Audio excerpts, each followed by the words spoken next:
We've heard about the great science that can be done with humans on Mars, and we've heard about the technologies we need to make this happen. But there's something critical here, and that's the actual people that we're trying to get to Mars. Of why do we need people? Why can't we do this with robots? Just think about the Opportunity rover. It's been on the surface now for over a decade, which is completely amazing, returning science that whole time.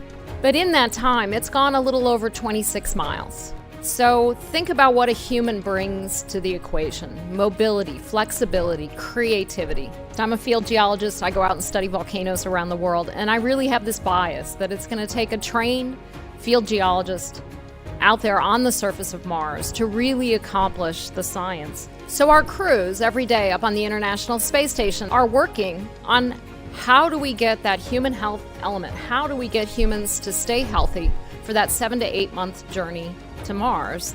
And we know from our experience on the space station that we can do this, but we are also well aware of the numerous health effects. Well, it turns out with the current protocols we're using on the ISS with the astronauts, if they exercise about an hour and a half a day, most of them can return to Earth with about the same bone density and muscle strength as they left with. Nutrition. A lot of how we stay healthy has to do with what we put into our bodies. How do we ensure that astronauts on that journey to Mars can have fresh food? So just in the past year, we've been running an experiment called Veggie, where we grew lettuce on the space station. The astronauts ate it. They said it tasted fine.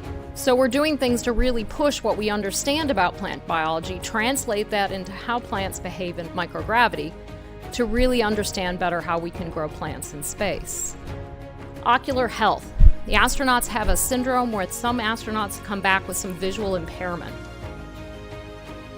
So what is causing the ocular problems? We don't know. We're working on it every day on the ISS. Radiation is obviously one of our key issues, because once we get out of the Earth's magnetic field, out in the vicinity of the moon, on the way to Mars, the astronauts are being subjected to both cosmic radiation, solar radiation. So we're trying to understand, why are some people better repairers of radiation damage at the cellular level, at the genetic level, than other people? To a lot of us, I think the ISS, we see those photos from the outside and we forget what an amazing laboratory it is from the inside. And you can see from freezers where we keep samples, from the 3D printer we have, furnace where we do combustion experiments, incubators, microscopes, and then of course we have the people who are actually doing the work, the astronauts.